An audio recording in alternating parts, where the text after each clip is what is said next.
Distinguished ladies and gentlemen, good evening. I welcome you on behalf of the IBA to the Distinguished Lecture Series. We are honored to welcome Madam Tahmeena Janjua, the Foreign Secretary of Pakistan, to the IBA. We'll start our proceedings by the name of Allah. For recitation of the Holy Quran, may I ask Mr. Fahim Ahmed to come to stage. أعوذ بالله من الشيطان الرجيم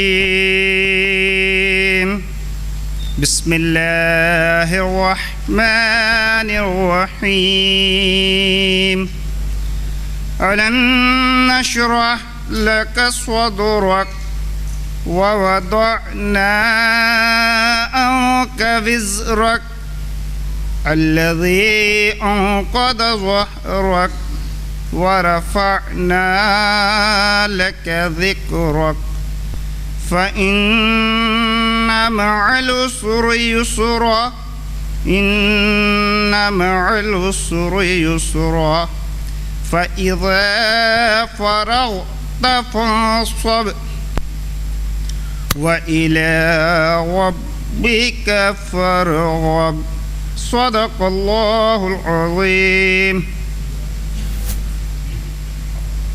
We will now begin with the national anthem. May I please ask all of you to stand in your seats for the national anthem.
And Dean IBA, Dr. Farooq Iqbal, to take the stage and introduce the distinguished guest to the guests. Thank you. Ladies and gentlemen, Assalamu alaikum, everybody. I would like to use this opening session, just a few minutes, for two very pleasant tasks. The first one is to tell you why IBA is a suitable place to have a discussion on Pakistan's foreign policy issues. And the second one is to welcome our chief guest, Madam Tahmeena Janjua, the Foreign Secretary of Pakistan. To the first point then, despite its name, the Institute of Business Administration, IBA, has for a long time been much more than a business school. Not many people might know, but for at least 20 to 30 years, we have had a very strong computer science program. We have built on other programs as well. By now, we have 7 different departments, and our latest department, added 5 years ago, was a social science program, which actually has a major in international relations. So there is a connection between IBA and international relations, and we are going to be building on this connection in the future. We hope to have an endowed chair in international relations starting in the fall of 2018. That should be a way of building our faculty as well. So much for the first point. The second point, well, I have the pleasure, of course, of welcoming Madam Tahmeena Janjua, the Foreign Secretary of Pakistan, to our distinguished lecture series. She will talk on Pakistan's foreign policy issues. I will say no more about this topic. Anyone who has been half conscious in the last 2 weeks, 3 weeks, must know that this has become a very important topic. According to social media, this is trending, right? This is what foreign policy at the moment is in Pakistan. So, like everyone else here, I am very keenly interested in what Ms. Janjua will have to say. And then, of course, we have the opportunity for a question and answer session where we can follow up some more. Now, let me say a little bit about our chief guest. I said that she is a distinguished guest here. I did not use the adjective merely as a rhetorical flourish. There is something to be said for a person who has a very strong educational background from Quaid-e-Azam University, as well as from Columbia University, where she did her master's in international relations. Following that, she joined the Foreign Service, where she has had a career that can only be described as distinguished, including positions such as the Director of Strategic Planning, Director General of Strategic Planning in the Foreign Office, first the Deputy and then the Permanent UN Representative of Pakistan to the United Nations in Geneva. Followed, and in between, I understand, a stint as ambassador to Italy. I know which one of these three would be my favorite, but all three are positions of some distinction. And besides that, of course, I just want to add one final bit, which is that Madam Janjua is the first female foreign secretary that Pakistan has ever had.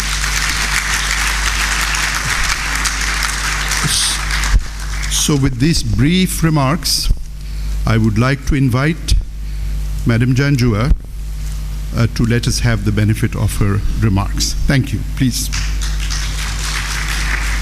Bismillahirrahmanirrahim. Assalamu alaikum, ladies and gentlemen. It's truly an honor for me to be here today at a place which has fame internationally, and where right now as well I can see some distinguished intellectual scholars, and I'm one of my first bosses, Ambassador Najmuddin Sheikh, who told me the hard way how to work hard. Thank you very much for being here. I was coming to Karachi, and I reached out to IBA saying that I'd like to come and speak here, because I think the Foreign Office needs to get out of its building and come and talk to people so that they understand what we do there, and that we are not just sitting in our offices in Islamabad or in our embassies outside without any real work being done, which sometimes is the impression that's created. I just do a brief presentation and then look forward to any questions that you have. I'm sure you'll have lots of questions. Let me say that I put my foot in the mouth when I decided to come today, especially when Mr. Trump put his foot in the mouth when he sent out that tweet. So, but I will talk about anything, and I'll try and focus on some of the most important issues that we face. I'd like to also thank the diplomatic community and the media for being here. Pakistan's foreign policy challenges, opportunities, and challenges. Foreign policy objectives of Pakistan: quickly promotion of Pakistan as a dynamic, progressive, moderate, and democratic Islamic country. This is what we do outside. Pursuing mutually beneficial relations with other countries, especially major powers and immediate neighbors. Safeguarding national security and geostrategic vital interests, including sovereignty and territorial integrity. Resolution of the Jammu and Kashmir dispute, which is an important part of our policy objectives. Strengthen Pakistan's economic potential, investment through enhanced trade and investment opportunities. Safeguarding interests of Pakistani diaspora abroad. I know lots of you think that we don't do much with the Pakistani diaspora, but you would also realize that the diaspora has increased manifold, and hence the challenges have also become manifold for embassies that are smaller and our numbers haven't increased for a long time. Ensuring optimal utilization of national resources for regional and international cooperation, promoting scientific and technological cooperation, and of course human resource development. And this is where your collaboration with us is extremely important, because it's the human resource development work that you do here can feed into the work that we do as well. And the last slide would be particularly interesting from your point of view. How to achieve these objectives: cordial relations with all countries, difficult challenge, especially in the world today. Proactive, result-oriented diplomatic outreach, another big challenge. Balancing national security and imperatives of regional peace and prosperity. Positive engagement with regional and international organizations. I'm running through it so that we have more time for question and answers. Regular monitoring of changing geopolitical environment and recommendations to the leadership for necessary adjustments. And now this is not regular monitoring, but minute-to-minute monitoring, because now there's a lot of focus on Pakistan, as you would know. The global and regional environment, United States, America first is the slogan that comes as a part of Trump coming into power. Retraction from global engagement. They have gone out of the TPP, climate change. Alignment with the EAP, East Asia and Pacific. They're focusing on maritime security. You must have heard about the Quad, where Australia, Japan, India, and the US are working together for navigation, having open navigation pathways.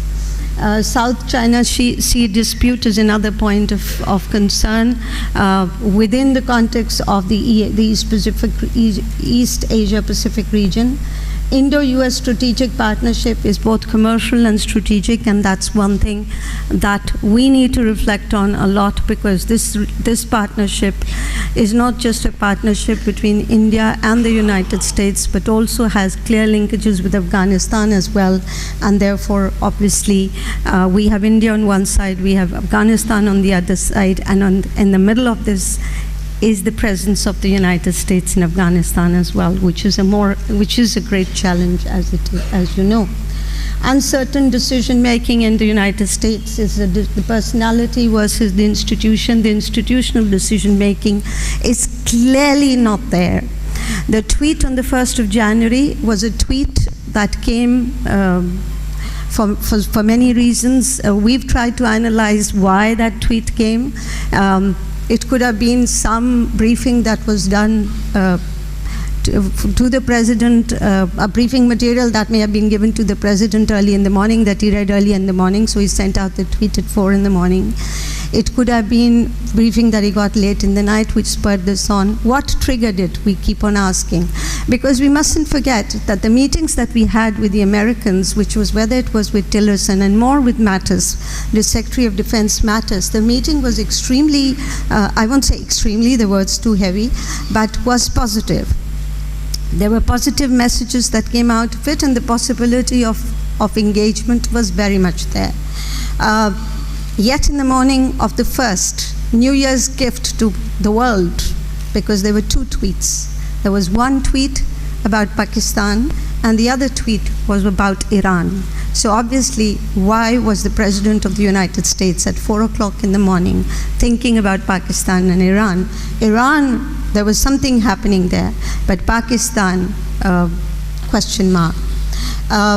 It could have been, well, I will try here not to go into the other reasons that we thought triggered it, but I'd be ready to respond to any questions in this regard. NATO itself, United States has been an important actor in NATO, but it has moved from assertion of authority as a unified bloc to fissures, because you can see that the United States, that when President Trump went to NATO, he basically said he didn't talk about strategy, he didn't talk about the other issues, he talked about burden sharing. let's all split the money that we spend. So that was an important one. Increase in extremist sentiments. There is this unfortunate reality which is coming up, and it's in our neighborhood as well, which is white supremacy vis-a-vis the role of minorities in the United States as well. Recent hostile statements towards Pakistan. Trump's tweet on 1st of January. And if you backtrack a bit, US-South Asia policy, on the US-South Asia policy, we've gone out and very clearly stated our concerns about it. We say, of course, any country has a right to have its own strategy, but we've had several conversations with the United States, and we would like these conversations, reflection of these conversations in policy coming out of Washington. Our concerns that were highlighted in the statement that came out of the National Security Committee of the Cabinet basically identified a number of our concerns. One, of course, that our concerns had not necessarily been taken on board. Number two, we have concerns about the net security provider role that was being given to India in our region, and there was a real concern that we had expressed to the United States. Then that it was important that to deal with terrorism, issues that are of common concern to both countries. We needed to work, we were working on border management issues, and that those was an area where the United States had agreed with us, and that should have had some reflection on it as well. And there were a number of other issues that we also elaborated. Then, of course, the US National Security Strategy 2017 came up again, and in which we also got mention of, not very positive mention of, if I may say so. But obviously, this was a pattern that appeared to have been set. It started with the US South Asia policy, and then went on to the US National Security Strategy, and then President Trump's tweet. So was this by design? The first two, the last two may have been by some design, because we mustn't forget who is drafting policy in the United States right now. And if there's someone from the US consulate here,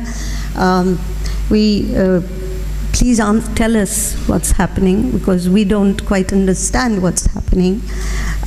When you look at the responses that have been given in the last 1 week, since the tweet that was sent out by President Trump, no one seems to be knowing. Where did the tweet come from? Is the tweet going to determine policy, or has policy determined the tweet? But they have told, I mean, when you look at the various writings and statements that come out, it appears that this was a pattern that ended in a tweet, and that it could have been an expression of some frustration. But we have to work that out. In any case, our policy right now with the United States is that we will continue to have engagement as far as possible with the United States, because the United States is not only the power, one of the major power globally, but is also within our region. So for us, it's almost a neighbor. So we have to continue to have engagement. And then, of course, we need to continue to have a measured response to all this rhetoric that is coming out of Washington. Because now is the time where, as a mature country and a society that has been confronted with many, many challenges, rises up above the current situation and looks at the situation in a mature manner, where we can, out of this crisis, find a way out where we can develop a relationship, work on a relationship or an engagement with the United States, which is long-term, and where we can address each other's issues General Mattis on the 5th had a press briefing in which he made one point, and I'd like to bring here today. He said there are lots of things that are happening behind closed doors. We need to do a lot of stuff behind closed doors instead of coming up openly and making statements which incense all of you, which incense the public outside as well. We, as the ones who are sort of involved in policy making, are trying very hard to keep the lid as much as possible on this situation and to see ways of engagement. So we are looking forward to engagement, and there are possibilities that are there, if I may say so. Of course, one of the major reasons, or one of the reasons that we find this region in a difficult situation is because of the rise of China, which is seen as an economic and military global power, perceived as a challenger to US dominance. US policy of rebalance to Asia Pacific is aimed towards China. US is encouraging India as a counterweight, and that's where the conflict also comes up. South China Sea is seen as a theater of future contest. The growing significance of China post-US disengagement from global issues. Right now, some of the pointers in this region are Belt and Road Initiative, BRI, of which I will be talking a bit of CPEC later as well, engagement with the ASEAN after TPP, and economic convergence with the EU. India is seeking big power status, and it's seeking big power status not only in the context of trying to be a member of the UN Security Council, to be the regional hegemon in many ways, and the actions it has taken in the recent past, for example, towards building its credentials as a big power, are pointers to this end. US envisaged role in net security provider in the Asia-Pacific region, which is now being termed as, it's not new, it has come from 2005, wherein the region, where the Asia-Pacific region is now being defined by some as the Indo-Pacific region. And we had the great honor of having His Excellency, the Foreign Minister of Japan, yesterday in Pakistan. It was a really good visit, and there was a conversation about the Indo-Pacific region where we expressed our concerns, we have concerns about not only the term Indo-Pacific region, because it means that you are just basically the net security provider concept is being translated in many ways in the region as well.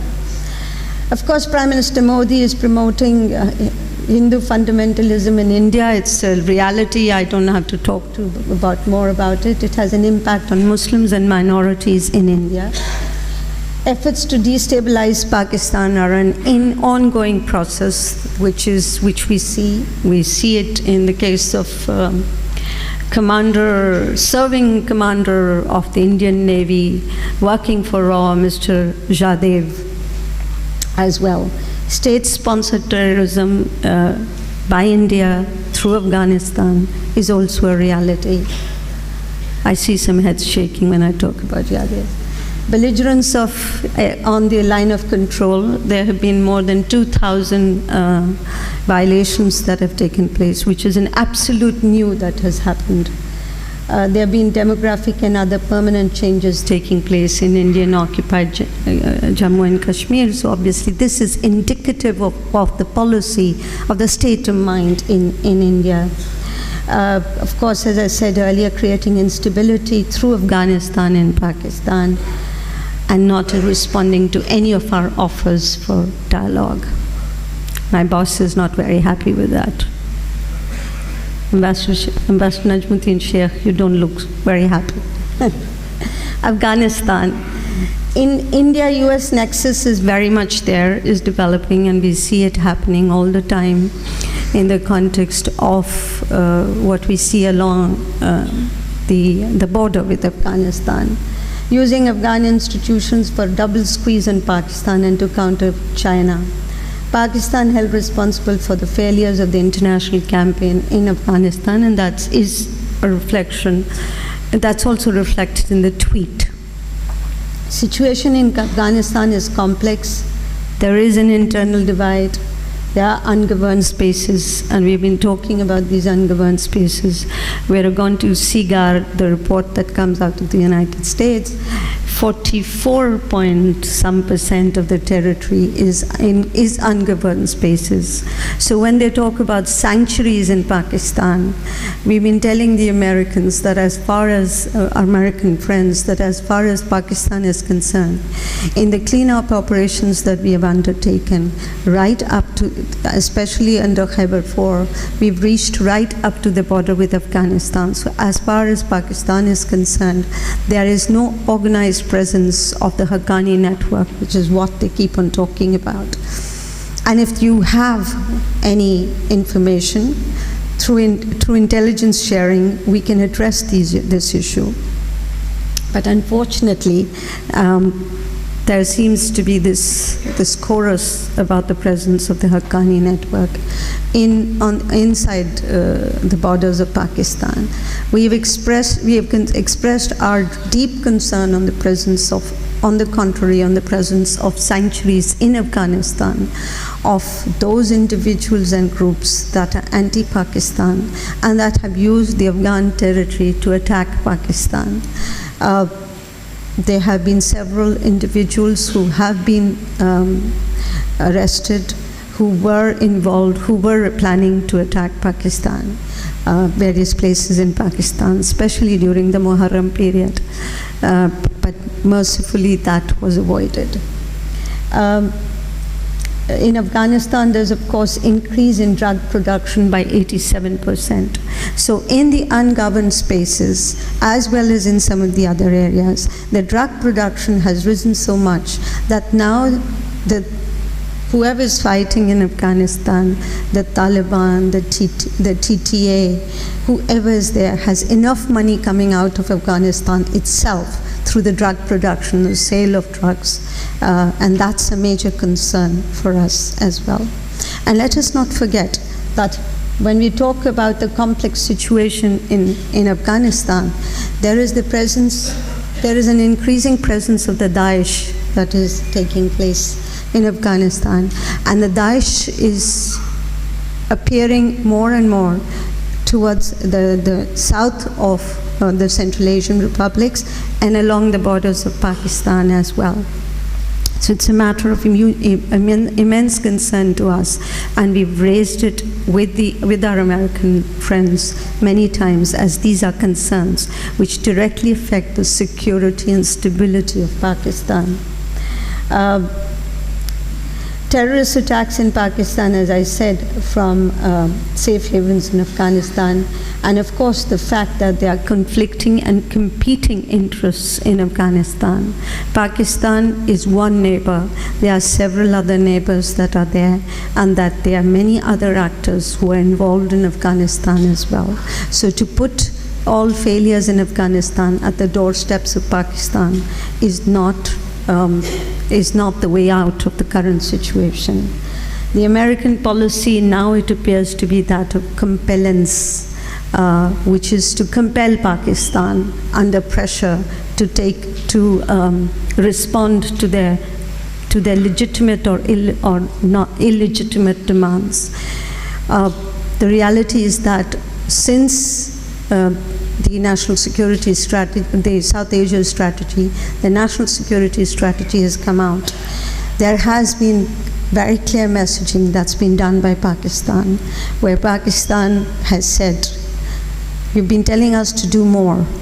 We would want you to also do something on the Afghan side, so that the situation in Pakistan, because as far as peace and stability in the region is concerned, we have tried to do our best, but the Afghans need to, and the Americans, and all those who are in Afghanistan need to do more. The Middle East is, of course, another difficult area, persistent turmoil, GCC countries and Qatar. I will not elaborate because I think I'm taking more time than leaving less time for question and answers. Tension between Iran and Gulf states, clear US tilt is there. What's happening in Iran, what has happened in Iran in the last 2 weeks, and what has been said by President Rouhani, I shall not repeat, but are indicators of what the situation is within the region. It is also indicators of what happened. Palestine is an example. Jerusalem, naming Jerusalem as the capital of, or recognizing Jerusalem as the capital of Israel is another point. It's like putting more oil to the fire that's already there. Pakistan's challenges is limitations to balanced relationship. We've been trying very hard to have a balanced relationship with our friends within the Gulf region, but it is a challenge. It is a huge challenge, and obviously it creates difficulties, more and more difficulties for any country that wants to have friendly relations with all the entire membership of the Gulf region. The GCC is under threat, as you know. Sectarian divide, exploitation is going on. There's Syria, Iraq, Lebanon in turmoil. Lebanon has been stabilized to some degree because of the return of Prime Minister Hariri, but there are problems there as well. Resurgent Russia asserting its role in Syria, Afghanistan, Iran, and other regional issues, building contacts with the Taliban, because the objective of the Russians also is peace and stability within the region, and for that effect, everyone has relations, relations or conversations with the Taliban. It's not to say that one is doing it and the other is not doing it. It's happening from everywhere because everyone is trying to see how to work out, if possible, some peace and stability seen in Afghanistan. US-Russia relations tug of war on prospects of peace. Despite Trump's early gestures, Russia seen as an enemy by Trump. The China-Russia alliance, plans of cooperation between BRI and EEU, and may I say here very categorically that we are very satisfied with the relationship with Russia that we have, and we are pleased to see that the conversations that have taken place between our prime ministers in Sochi and earlier on in Astana with President Putin and with Prime Minister Medvedev have been excellent and have clear indications of how we see a very flourishing and relationship between Pakistan and Russia. Opportunities. Well, this opportunity slide remains valid if we can somehow deal with the current situation, and I'm sure we can. I can assure you that we will find a way out. But anyway, just to highlight the opportunities, increasing regional and global connectivity offers immense opportunities for Pakistan, a country with more than 200 million population, with efficient human resource base, and a base that we want to make more efficient as well. There's CPEC, there's TAPI, and CASA 100. Pakistan's membership of regional organizations, SAARC of course is important, but has been in a state of stalemate because of India's reluctance to let us hold the SAARC summit, which was supposed to be done the year before and then last year. So that's a sort of an area, but we are still members of it, and we're working at a low level in going to meetings, SAARC meetings. ECO has been, from our perspective, a success to a great degree. We held the ECO 13th ECO summit in Islamabad, where, with the exception, where all member states came of ECO came at a relatively high level, mostly at President, Prime Minister, or Deputy Prime Minister level, other than Afghanistan. SCO, joining SCO has been extremely helpful because it now makes us a part of a region that SCO looks at all issues of security, terrorism, etc. So it's been a very significant, and we thank all members of SCO who helped us in this regard, especially China and Russia, who supported us strongly in becoming members of SCO. Central Asian Regional Economic Cooperation, CAREC is an economic cooperation association where a lot of work on connectivity issues is done. APEC, ASEM, Asia Cooperation Dialogue, D8, ASEAN Regional Forum, sectoral dialogue partner of ASEAN. Gains in CT operations leading to increase in domestic stability and macroeconomic uplift, and of course, you have more to say on this than I. Current focus for the Foreign Office, furthering strategic partnership with China, and of course the first and foremost right now is to deal. The most important thing in the current situation is that we should not get we should not just remain focused on the United States, because there are other relationships that are very important for us and that we continue to work with. But with the United States, we will continue engagement at whatever level to see how we can, because for us, it's important that we do not get, it's never useful to get in a conflict with any country, and especially a country which is a neighbor, now a neighbor in Afghanistan. Continued efforts for enhanced engagement with Afghanistan. We had recently given a program to Afghanistan, where we are supposed to set up 5 working groups dealing with economic issues, with trade, with border management, to see how we can move the relationship forward. Constructive participation in all processes for promoting peace and stability in Afghanistan. The QCG, the Quadrilateral Coordination Group, which includes China, Pakistan, United States, and Afghanistan, where we had very useful discussions in Muscat a few months ago. The Heart of Asia conference, which was held in Baku, where we also had a possibility of interacting with our Afghan partners and all the members of the Heart of Asia conference, Moscow format, and of course the Kabul format, which is another one. Basically, these are formats in trying to find a way out for peace and stability. Basically, the focus, QCG is focused on reconciliation, to find it's a mechanism which tries to see how we can work on reconciliation in Afghanistan. But are the Afghans willing to talk to each other? Big question mark. They will need a lot of perseverance and work from all countries. Return of Afghan refugees with dignity and honor, addressing safe havens in Afghanistan. We have said to our American partners that we find a lot of the terrorism activities that takes place in Pakistan has somehow or the other the possibility of disappearing amongst the refugee camps in Pakistan. So we'd like the refugees, which are now almost 3 million refugees, half of them, a little more than half of them are registered, the rest are unregistered refugees. We want them to return back to Afghanistan. We have spoken to the international community ourselves through the Americans, said basically the international community must show commitment to develop areas within Afghanistan where these refugees can go back, where livelihoods can be provided, etc. We get some attention on this, but in the last conversations we had with the Americans on this issue, there was some receptibility about the possibility of them working with other partners to see how some of these refugees can go back.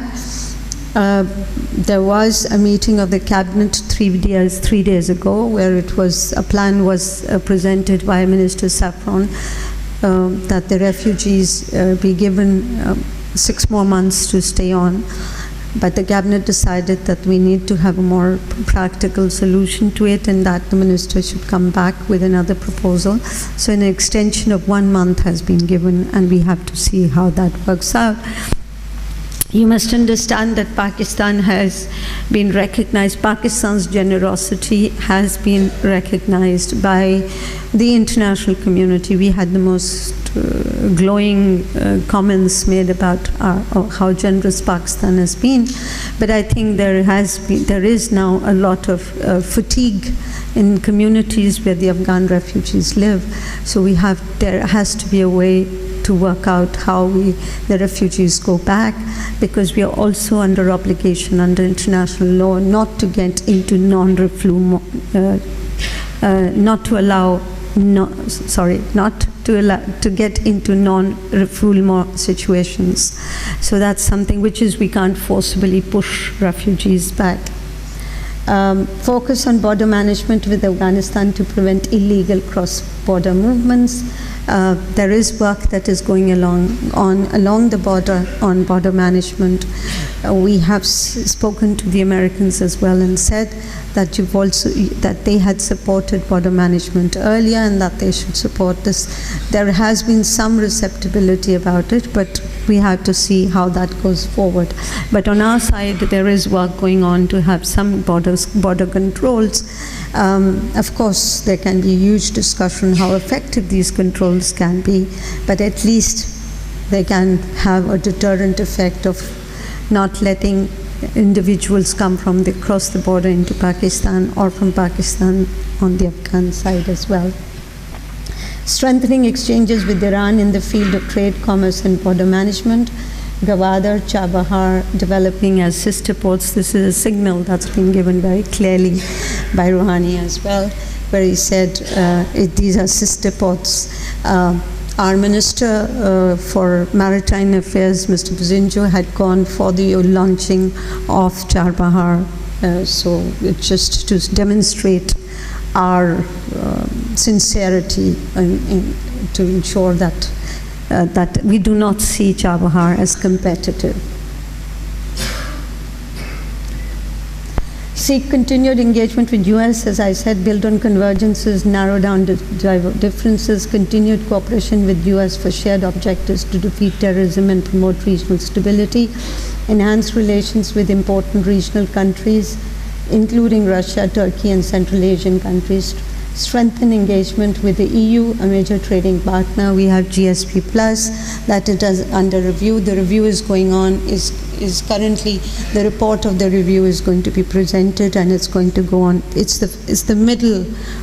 We are not going to have, there's a lot of misinformation that's spread that at this review GSP Plus can be stopped for Pakistan, but that's not true. It's a review where we'll be informed as how the EU sees our implementation of the various obligations we undertook under GSP Plus.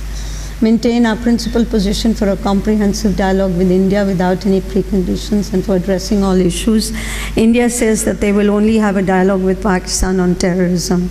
We say, yes, of course, we have terrorism issues as well, because we have also been subjected to state-sponsored terrorism by India as well. So if you want to talk about terrorism, we want to talk about terrorism, but we want to also talk about Jammu and Kashmir, and we want to talk about the other issues that are there. So we need to talk about these issues, but at this point, unfortunately, the current government in India is not willing to move forward on any kind of conversation. So we have to keep our patience and continue pursuing. CPEC, of course, is a great point of discussion in Pakistan. Pakistan is China's leading partner in the Belt and Road Initiative. BRI has 6 corridors, out of which CPEC is it's only CPEC which is a bilateral project and which is in its implementation stage. CPEC is an opportunity for Pakistan to enhance connectivity and leapfrog on the path to development. Connectivity not only within Pakistan, but also within the region as well. CPEC has 4 pillars: energy cooperation, transport, infrastructure, industrial cooperation, and the Gwadar port. Joint Cooperation Committee, the JCC, reviews its implementation coordination. The last meeting was held in November. It had a comprehensive review of CPEC. Ongoing projects of CPEC are these. I shall not read them out. You can take a look quickly. Upcoming CPEC projects, special economic zones are key to the industrial cooperation cluster under CPEC. 9 sites have been identified. A long-time plan is signed at the 7th meeting in November, based on contours of CPEC development until 2030, identifies additional key cooperation areas: education, agriculture, people-to-people contacts, financial cooperation, tourism, and poverty alleviation. Opportunities: Pakistan's geostrategic location at the confluence of South Asia, Central and West Asia. I know you hear about this all the time, but is this an opportunity? There is a lot of work that is being done, and we hope that the connectivity that is created within the region will help us gain our rightful place in the context of our region. Economic center of gravity shifting to Asia, market of 3 billion, abundant 3 billion people, abundant natural resources, human capital development. Proximity to Central Asia, potential for energy security and infrastructure security. CPEC, a pathway to industrial development in Pakistan. Yes, you will say that how can this be possible if Afghanistan is not at peace? Well, the objective is keep on to at least plan, not be, when time comes and there is greater possibility of the connectivity being done, that is being done, to see how connectivity can be ensured. Trade, our export limitation emanates. We, of course, have a big question on trade and how we can enhance trade in a city like Karachi, which has a great contribution to make to trade. There are issues that we need to address. Our export limitation emanates from scarcity of export surplus. Increasing diversity of our export basket is necessary. Presently, too much reliance on textiles. Enhancing price competitiveness of our products, opportunities of our energy crisis is overcome. Addressing tariff and non-tariff barriers, increasing awareness and capacity of exporters to comply with the requisite technical and sanitary standards, and phytosanitary standards become a huge issue when we export outside, especially fruits, vegetables, etc. Efforts to address travel advisories, which we are trying to do with member states, and in this context I must thank Japan that has worked on certain parts of Pakistan to lower or improve its advisory on Pakistan, and we've been speaking to all our partners in this regard. Process to negotiate beneficial FTAs with many countries like Turkey, Iran underway. Now, FTAs is a conversation that we all need to go and do, whether FTAs are beneficial or they are not beneficial. There are certain areas where they can, countries with which they can be beneficial, but the most important thing is that these need to be negotiated in a manner where we look after our own interest as effectively as we take into account the concerns of our partners. Pakistan's accession to the International Convention on Transit Trade, TIR, is an opportunity for increasing trade and transit in neighboring countries. Pakistan, a natural economic hub. Pakistan's assets, you all know about that. Pakistan's growing macroeconomic indicators, positive outlook, financial credit ratings. We can discuss this, of course. Key challenges: complex neighborhood, belligerent India, volatile Afghanistan, competing interests of global powers in the region, Islamic world in turmoil, internal stability needs to be further enhanced, population growth and the youth bulge. And I'd also add to it the importance of having quality education. This is the place where that message can go very strongly from, because quality our huge challenge is that now we may have lots of people who may be graduates or have master's degrees or whatever, but are they internationally competitive? That's the point that we need to address. MOFA, Ministry of Foreign Affairs, IBA cooperation. We thought we could sort of throw some ideas here, developing case studies for the Foreign Service Academy, which could be helpful, specifically advise on methodology of developing case studies. How can we go about it? We can provide inputs in a collaborative manner. development of result-based management system for the Foreign Office, keeping in mind our requirements, innovation.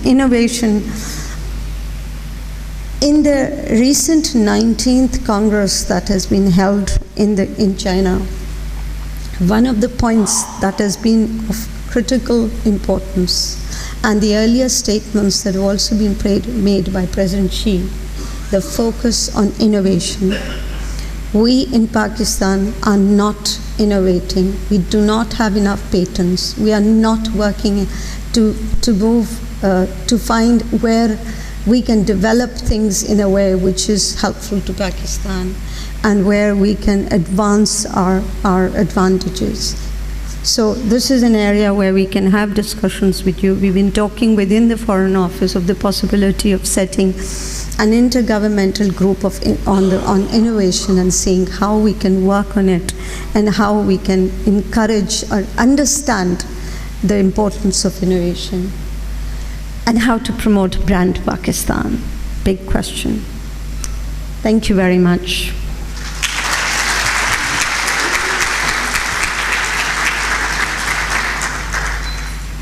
Should I move? For the question and answer, please take a seat. Sure. Yeah. Thank you so much. Ladies and gentlemen, just to moderate the question and answer session, we have shared pieces of paper with all of you. I have ushers in the room and I request them to collect your questions so that it's slightly more moderated than, So may I ask my ushers to collect the questions and we can ask them on your behalf. Please do write your name. And if you want to write, which media you represent or your company and so on. So please quickly collect the questions, Arsalan, and bring them here. And may I ask the admin to arrange a chair and a table here so that Tahmina ji can sit and answer the questions? Audience, don't you think that our lobbying in the USA is a bit weak? ISS is establishing itself in Afghanistan under the very nose of USA and NATO. Why don't we raise this issue at the UN level?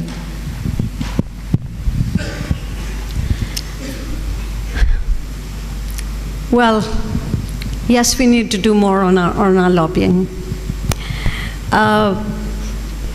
Why don't we raise ISIS and the presence of Daesh at the UN? We do raise it.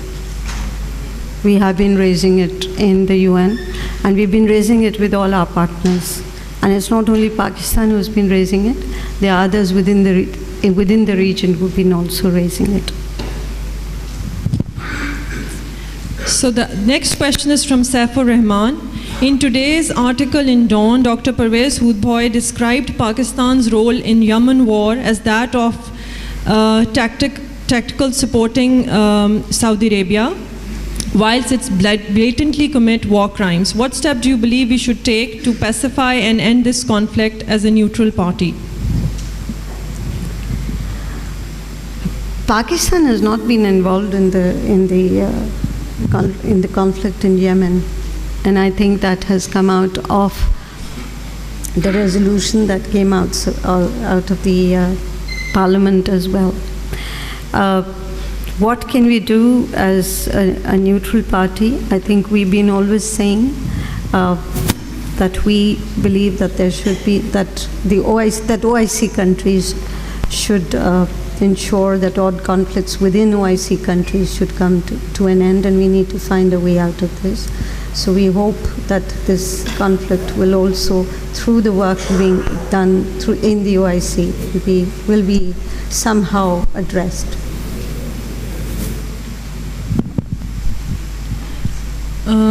Syed Muaz Shah, you did not mention anything about OIC. Does Pakistan in its foreign policy give any weightage to it, especially since Turkey's progressive race in this regard and open support for Pakistan's of recent interest? No, OIC is very important, but what I was trying to say is focus on issues of immediate concern to Pakistan. So we talked about the United States, we talked about Afghanistan, we talked about the Gulf region. The OIC, I mean, let's be frank, the OIC currently is not in such a cohesive form as it should be, and it poses many challenges. So it is important. We work within the OIC on several issues.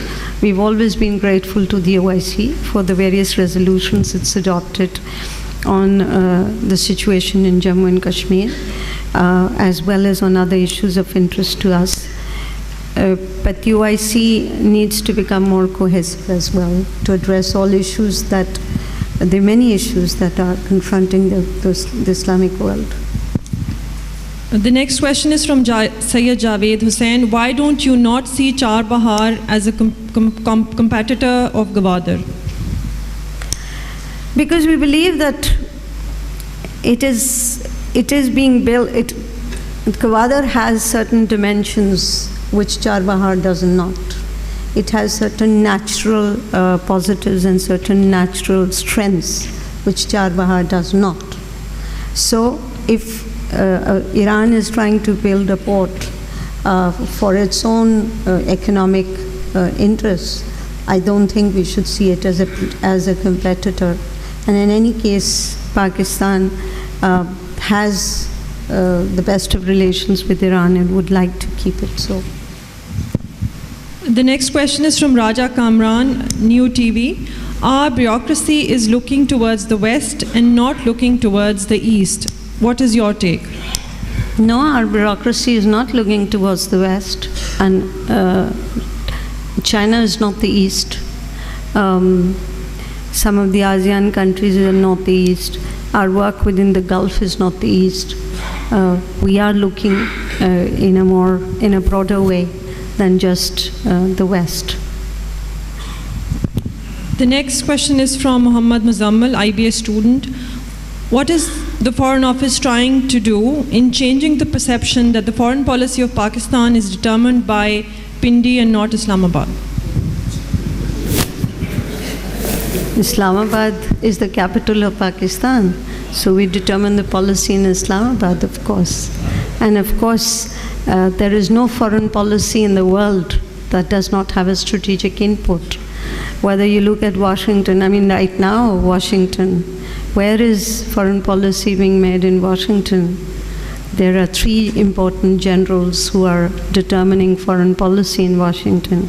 I don't know if State Department has that kind of role as well. And you see it globally. So I don't think it should be, you can situate the foreign policy formulation only in one place. Foreign policy formulation is done through various factors, various stakeholders. So the next question is by Ma'am Shahnaz Wazir Ali. While Pakistan's foreign policy focuses on political and economic issues, the weakest link is the connection with human resource development, especially the continued explosive population growth. How does the Foreign Office propose to connect the dots on education, health, and population planning? We have been working with, and I shouldn't be answering this question. She knows the answer herself. Dr. Shahnaz Ali has been, Mrs. Shahnaz Ali has been on the forefront of addressing issues on education, population control, etc. And we do collaborate with many of our international partners in this regard. But frankly, the problem is not that of our international partners. It is our own problem. It is a problem that we need to address ourselves. If population growth is not controlled in Pakistan, no one from outside can come and tell us how to control it. If our education systems are not working, if we are not producing the most internationally competitive students, it's our fault. And we have to look at these issues ourselves. But we do reach out in the context of education through UNESCO, through many other international organizations as well. And there is work that we do with international, like DFID and other, we did with USAID as well in the context of education as well. So there is work that we do with our international partners. But at the end of the day, no one can tell us to stop growing if we don't stop growing ourselves. Question from Muinuddin Haider Saab. Any feedback given to our Foreign Office on the recent visit of the Sharif brothers to the Saudi Arabia? I think it was a private visit, and I shall say nothing more. Jan Saab, I've been 33 years in the Foreign Service. You'll have to have an elephant drag things out of me.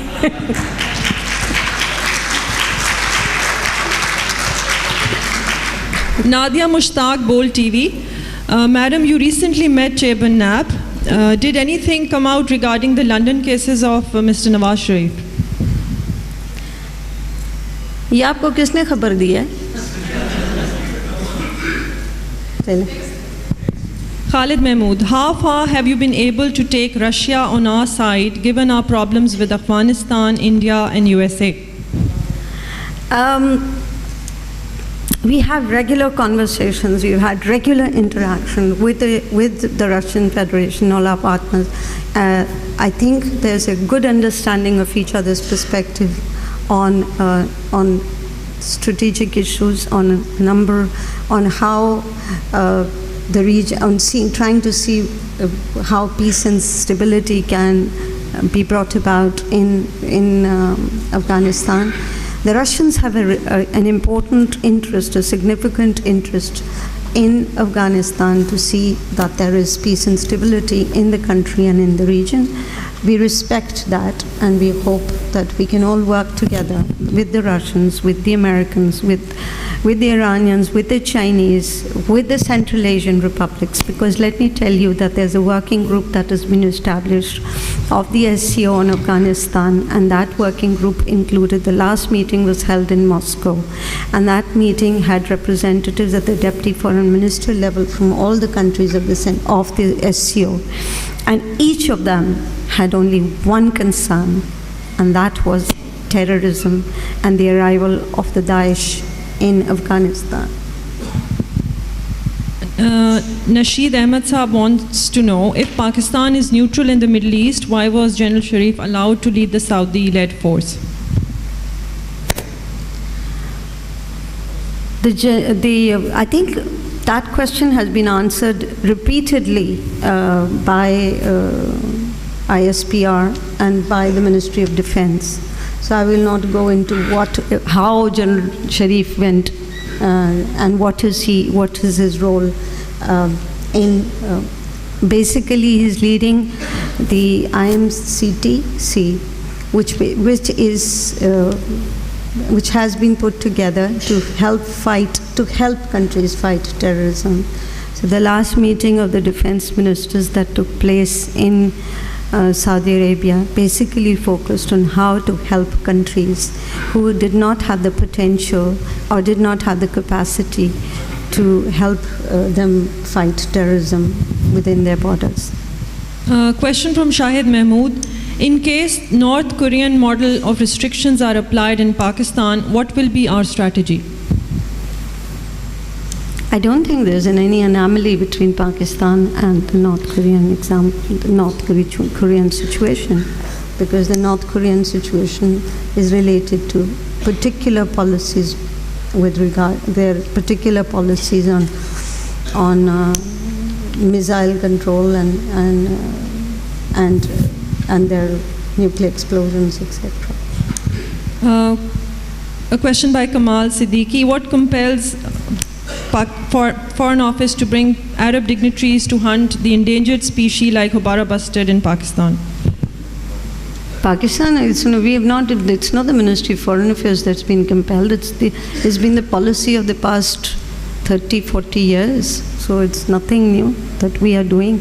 And of course, in any case, the Ministry of Foreign Affairs does not have the administrative control of these things, because it's at the end of the day a subject. No, you can say no, but I can talk to you about it later. It is done by provincial governments, and it is also It's been done for the last 40 years in a controlled manner. Question by Muhammad Usman. To what extent does the political change after the election affect our foreign policy? Let's see when the elections take place. I don't think there's any major change in our policy. There's been a continuity of our foreign policy for a very long time.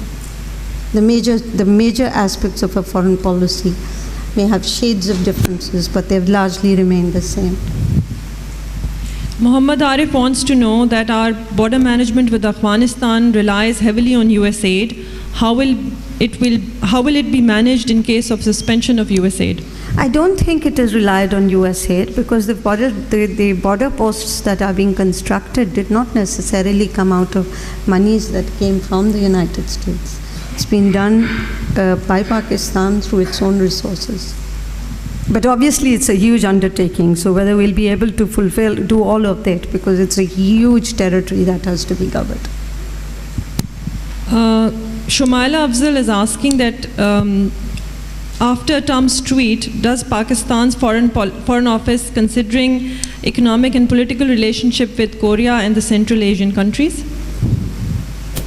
No, not because of tweet. We should do it anyway.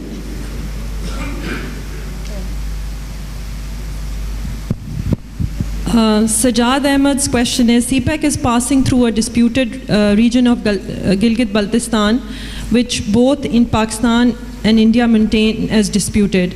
Is Pakistan taking any steps to resolve the status of Gilgit-Baltistan? Does anyone accept that any disputed territory should not have development? I think any part of the world should be developed. So the status of Jammu and Kashmir, as it remains, is a dispute which has been recognized by the UN Security Council, and the UN Security Council resolutions have provided the way on how to deal with this issue.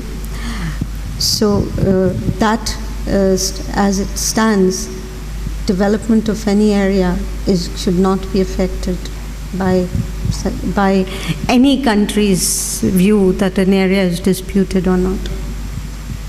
Shabir Kazmi's question is that in the recent years, Pakistan has been a little apologetic in our demeanor, whereas our forefathers were used to use very aggressive language in foreign policy.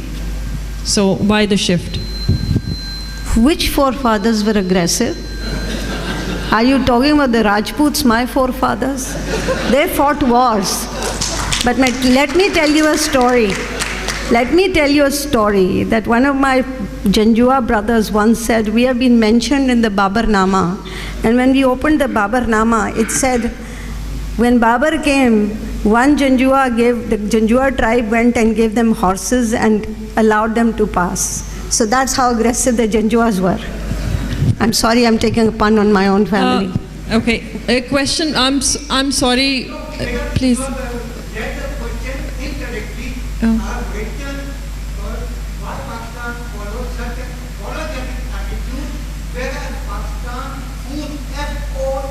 Oh, I'm sorry. Aggressive policy. Okay. Oh, sorry. I'm sorry. I'm sorry for my mistake. I thought it was forefathers. No, I'm but sorry. Anyway, sorry. Sorry. Please go ahead. I don't know which of our forefathers followed an aggressive foreign policy. He said foes, as in enemies. Sorry? So our enemies use a very aggressive language, whereas we are apologetic. Do we, I think as Ministry of Foreign Affairs, if you are asking me a question as a foreign service person, it is my responsibility and it is my job to ensure that we have the best of relations with all countries.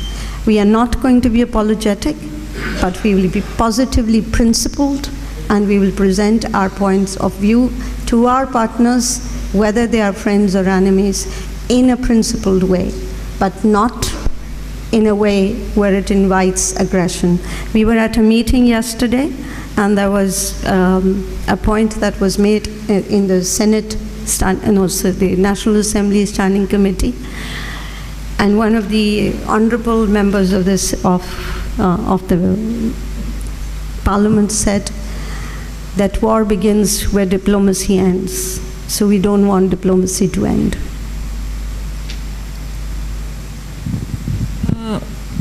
Dr. Michael, I can't read the first name, so I'm just going by the second name. What is the stance of Pakistan over its inclusion in the so-called list of the countries where religious minorities have difficult circumstances?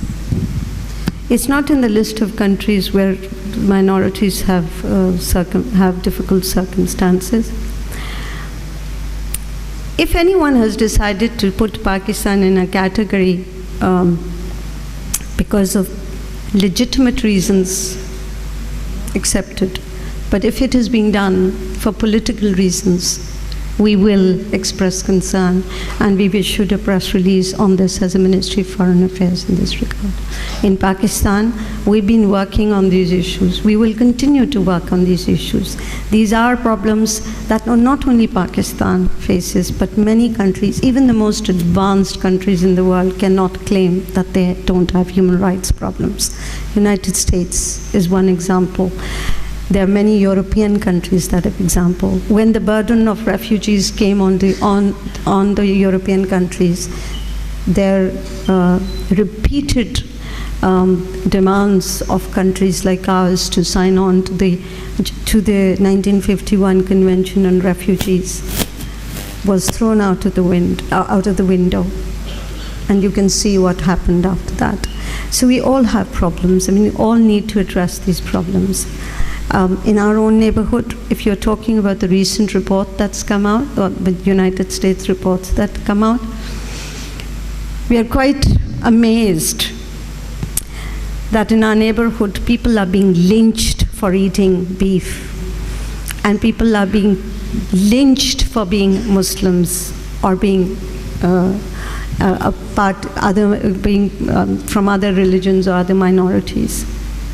And yet their name has not occurred, has not been included. So there's politics. So if there's politics, we have to recognize that. But yes, we as a nation have to do more within our own country to find solutions to problems that we are faced with. It is not because we are in a report or outside a report, but it is because we owe it to our own people. To use cultural diplomacy like literature festivals to promote and brand Pakistan? Let me tell you, when I was in Italy, we did every year, the 3 years I was there, we did every year a Pakistan Literature Day. The first year, we did a Pakistan Literature Day on literature that was translated, Pakistani literature that was translated into Italian. We had readings done. We did some really interesting work on it. The next year, we had poetry. We had Shima Kirmani Sahiba come and do presentation of Pakistani poetry through dance, and it was greatly appreciated. And then we had some writers, and then year after that, we had some writers who had written in English, but who came and read out their pieces as well. So I think there is a need for all missions, our missions, with the help of all of you, to work on these issues, to present. I just do not like the word soft image, because there's no such thing as soft image. It is our real image that we have to present outside. So we have to go out with your help. Our embassies need to go out with your help to present the real image of Pakistan. This person hasn't named himself. It says IB alumni. Could Trump's tweet be explained as simply Trump being his usual reckless self, or maybe Trump appeasing his domestic political base? What do you think? Both. Yes, his domestic base. Yes, being himself. And yes, there may be other reasons. There may be the presence of China. There may be not the presence of China. The fact that Pakistan and China are close, that the region, the fact that they are not doing too well in Afghanistan, the fact there are many reasons that could have led to this tweet. The question is, was it a well thought through tweet, or was it his impulsive self? I can't read into his mind. A question by Shireen Fatma. Pakistan has opted for a policy of maintaining cordial relations with China and Russia, while USA recently has shown hostility towards both. How do you think this factor will affect Pak-US relations? I think we have to be grown up and positive towards all our partners, and I think the United States will also accept the fact that they have relations also with China and Russia, and that that it is for each country to determine how these relations are carried out. A question by Saqib Mushtaq. Do you think that Trump's tweet is a failure of Pakistan's foreign policy? Don't you think India is doing a better job of maligning Pakistan's position? I get up every morning, and everything that happens in the world is a failure of Pakistan's foreign policy. Give us a break.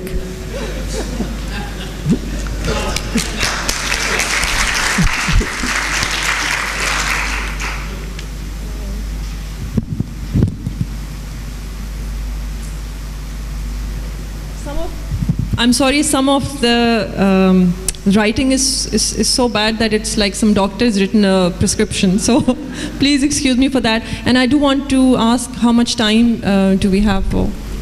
I think we can, yeah, so, yeah. I think I can be forgiven now. So, 2 more questions? Okay. If anybody in the front row would like to ask a question, please, yeah. Can we pass on the mic, please? No, I just need 1.5 minutes. See, Madam Secretary, excellent presentation.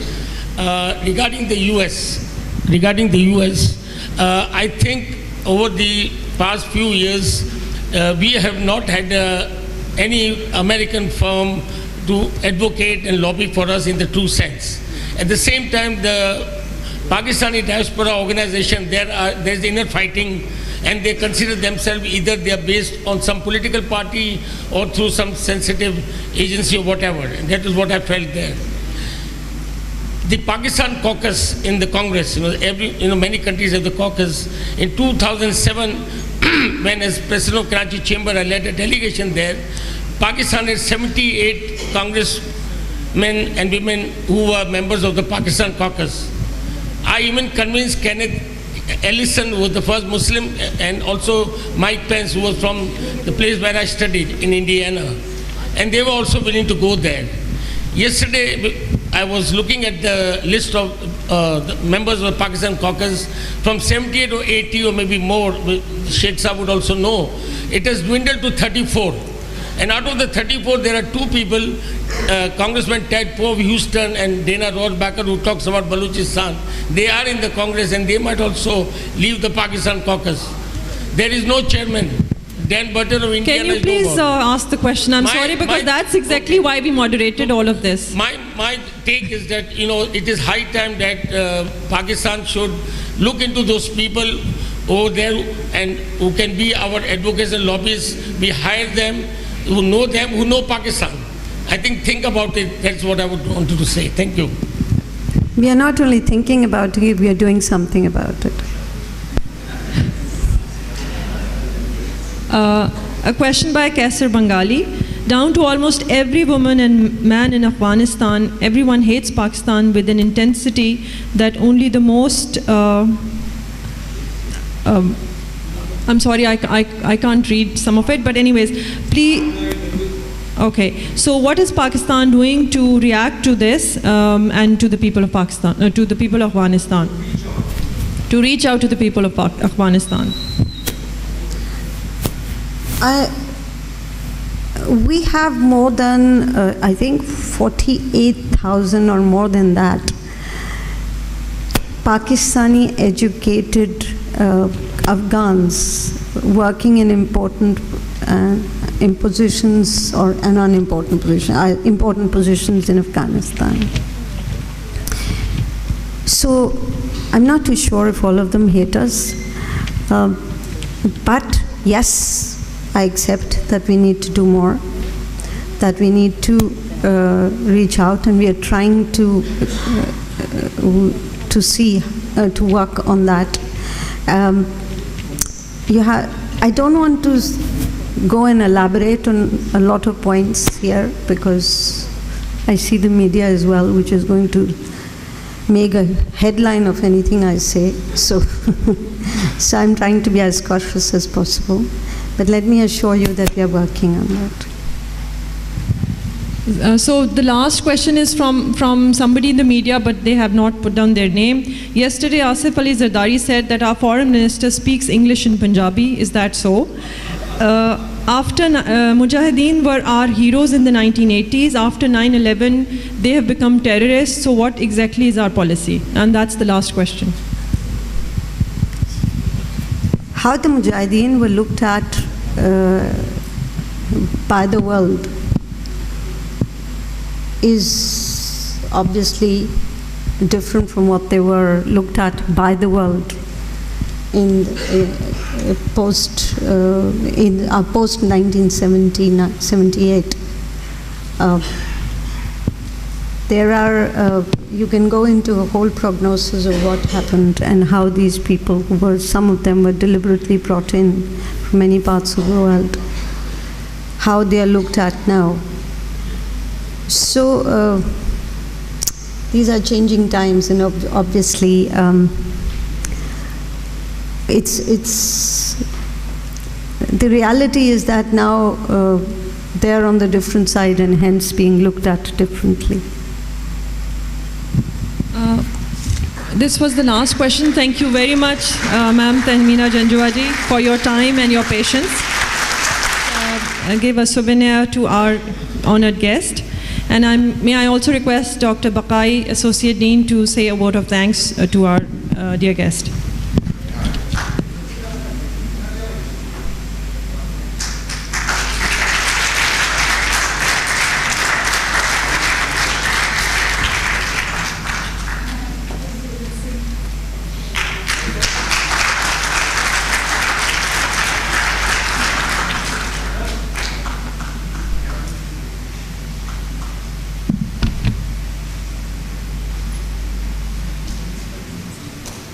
Round of applause, please.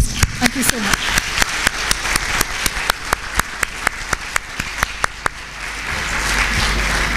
Madam Janjua, we are extremely grateful that you reached out to IBA and took out time to be here with us.